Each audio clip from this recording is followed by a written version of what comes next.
Hi, my name is Lily. This is Lily's Expat Life, and today I'm going to give you a tour of Makro. I've been living in Koh Samui for about 7 years, and I've owned a restaurant here on the island for the last 5 years. And this is where we buy our groceries for the restaurant because they sell in bulk and they have the best prices. We get about 50 to 60% of what we sell at the restaurant from here. The rest is from the Thai market. So come on and take a look.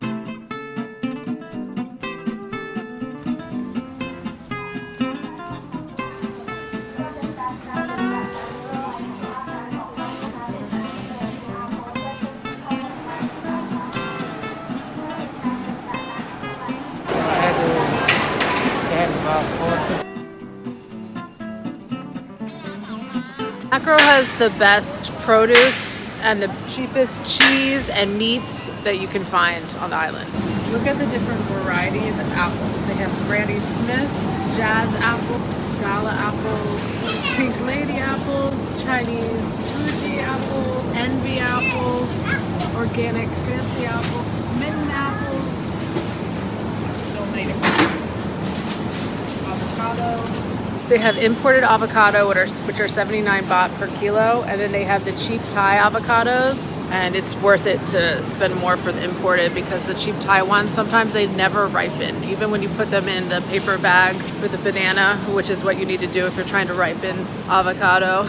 And then sometimes they have like a weird chemical taste.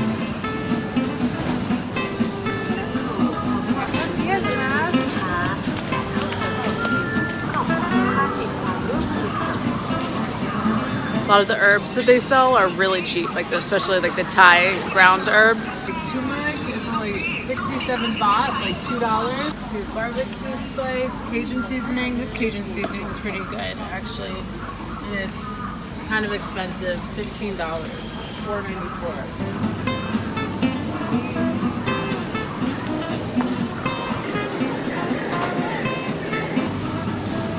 Now in Thailand, there's an expensive import fee on cheese, and that's why the cheese is so much more expensive here, and that's why a lot of the Western restaurants have to charge more for the Western food. If you buy the small packs of cheese, it's way more expensive than if you buy like the big packs of cheese, which is huge, but this is only 400 baht, like $12, and you could cut it in pieces and freeze them, and you end up saving a lot of money. So we used to buy this butter. It's 220 baht, and it's 454 grams. But the better butter is this big pack of croissant butter. It's 1 kilo, and it's 345 baht. So you save like nearly 100 baht if you buy the bigger butter. So we have an Indian food section, and this is where we buy our chickpeas because these are the best priced chickpeas. They're only 50 baht per package. So they have like the imported vinegar, just natural distilled white vinegar. That's 147 baht for this bottle, 32 fluid ounces. Or you could come over to the Thai section, and all of this is distilled vinegar. It's the exact same thing. And this whole thing is 69 baht, you guys. Distilled vinegar, 69 baht. That other little bottle was like 150. Also, they have all the Thai oils, which are a lot cheaper than the imported oils. The Thai sesame oil is so much cheaper than the imported oil, 130 baht. The other two shopping centers on the island are Big C and Tesco Lotus, and they have better selections of like dried goods, imported goods, like crackers and cereals and cookies and stuff. But this grocery store is better for restaurant buying. They have a baking section with yeast and cream of tartar, gelatin. If you buy your yeast at the other two grocery stores, they're going to sell you a tiny amount for a ridiculous price.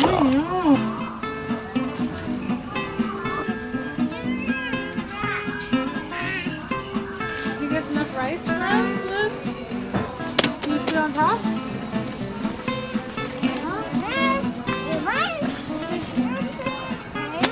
Sit. So in a couple days, we're doing a donation at our restaurant to give to the people who are in need, packages of dried food. That's why Wat's picking out so much. It's not for us to eat. We're doing 100 packs of food. And here we have the MSG section.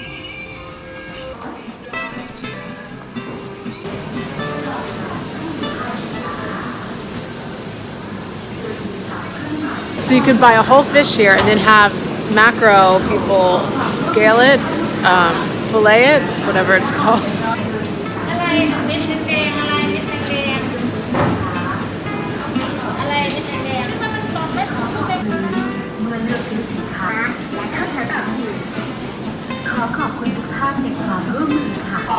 Don't buy the squid here. The squid is not always fresh, but the shrimp is always fresh because they sell a lot of shrimp.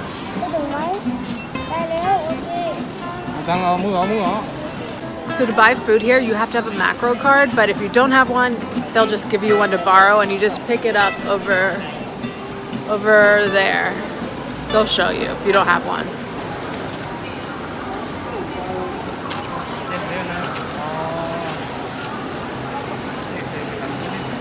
And then they always check your receipt to make sure you're not stealing anything, I guess.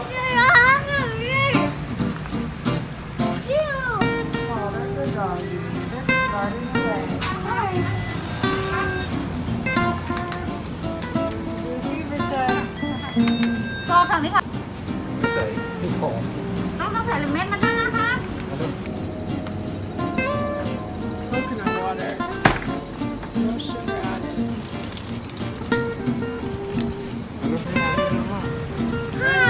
Bye-bye. Bye-bye.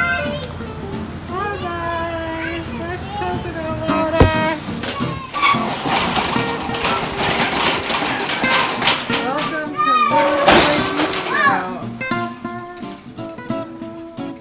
our beautiful restaurant.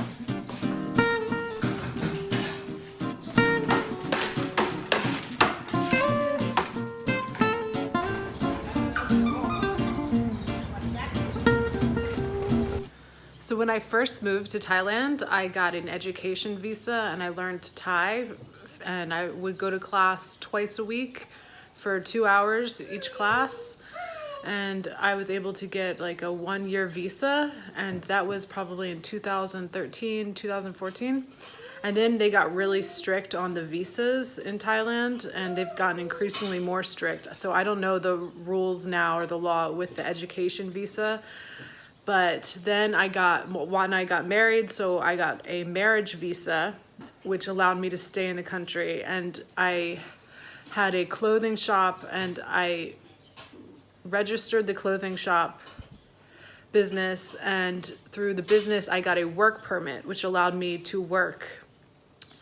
And I was paying like, to have the clothing business in my name, I was paying like 4,000 baht like per month, plus other fees. There was always other fees every time I would go to the accountant.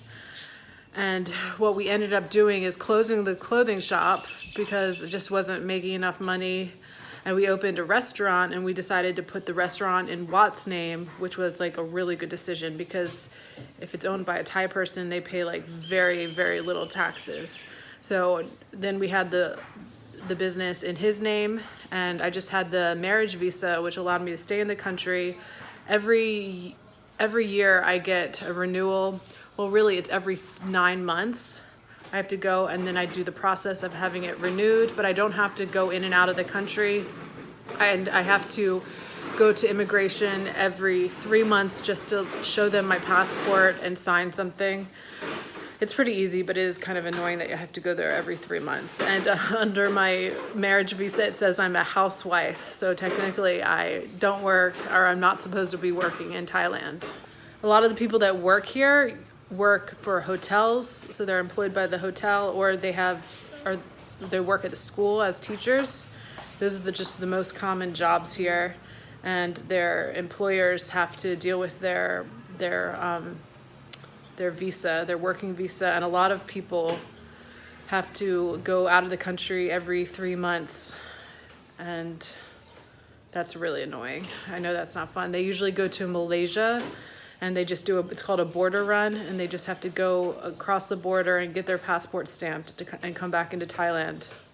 When you do the border run, you usually drive in a minivan with like other people. It's a service that you employ, and I think it takes like 8 to 10 hours to get to Malaysia. Then you spend the night there and then you come back. It's pretty easy, but if you have to do that every 3 months, it gets really redundant. You okay? Are you okay? You're not okay? You're not okay?